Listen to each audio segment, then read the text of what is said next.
this video, we are going to be looking at the challenges to the early Weimar Republic from the right wing. So the right wing groups were people who wanted a return to a strong government with a strong army, headed by a powerful leader like the Kaiser who had been abdicated. So they supported the ideology of capitalism, and this involved the private ownership of land and business, and it really focused on families, law and order, and traditional values. So it was an idea which made a country look far better than it probably was, made them grand. And so they placed the interests of the nation over the individual. And the main right-wing party in 1919 was the National Party, known as the DNVP. So the Kapp Putsch was the right-wing uprising, and it took place in 1920. And it rooted from the idea that Herbert's government, the Weimar Republic, was struggling to control the fight corps. Remember, these were people who had returned from the army after the war but had kept their weapons. So in March 1920, a unit of Freikorps near Berlin were due to be disbanded, meaning that they were going to be sort of free to do what they want because they weren't needed anymore, and therefore they feared unemployment, and so they turned their arms against the Republic. So they revolted against the Republic. So there are 5,000 of these armed men, and they all marched onto Berlin. And Herbert had no way of putting these down because the army refused to fire upon their own men. Because the Freikorps, at the end of the day, they were still part of the army because they still fought in the war. And so the people from the actual army who weren't classified as Freikorps didn't want to, attack them.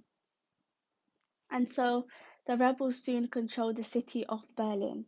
And so they put forward a nationalist politician. Remember, this is a capitalist uprising, it's right wing, so they're focusing on nationalism. And this nationalist politician was Wolfgang Kapp, and he was the figurehead leader. And so they declared a new government of Germany and invited the Kaiser to return from exile. So you can see how they're not a fan of this new Weimar constitution, and they like sort of the way the Kaiser was, running Germany, because it was a strong leader, only one leader, and it wasn't like a group of people, there wasn't like coalition governments and so on and so forth. However, some of them were actual members of the real government, real members of them, and so they fled to Weimar and then Stuttgart. And since the revolt was unable to be put down by force, the government had to urge people not to cooperate with them and instead go on strike.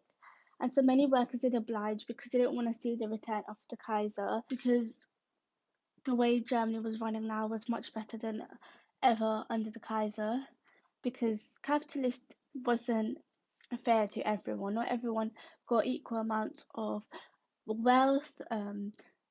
And so obviously if you're in a democracy, it's not like that. You have your rights and things like that, and therefore people supported this constitution more than they would have with the Kaiser in place. And so essential services such as gas, electricity, water, transport, they all stopped, and the capital ground, it stopped working. There was no function at all going on because this revolt had to be put down. And so after 4 days, Kapp realized that he could not govern, so he fled but was caught and put in prison, where he later died. And so the rebellion collapsed without a leader, and therefore order was restored. And so you can see that that although there were challenges to the Weimar Republic from the right wing, it wasn't huge. It wasn't enough to collapse it, showing that the support was growing for the Weimar Constitution, even though they had taken a series of decisions which weren't popular, such as signing of the Treaty of Versailles. And so that is it for this video. I hope it was useful. If it was, please give it a thumbs up. Any questions in the comment down below and I will answer them.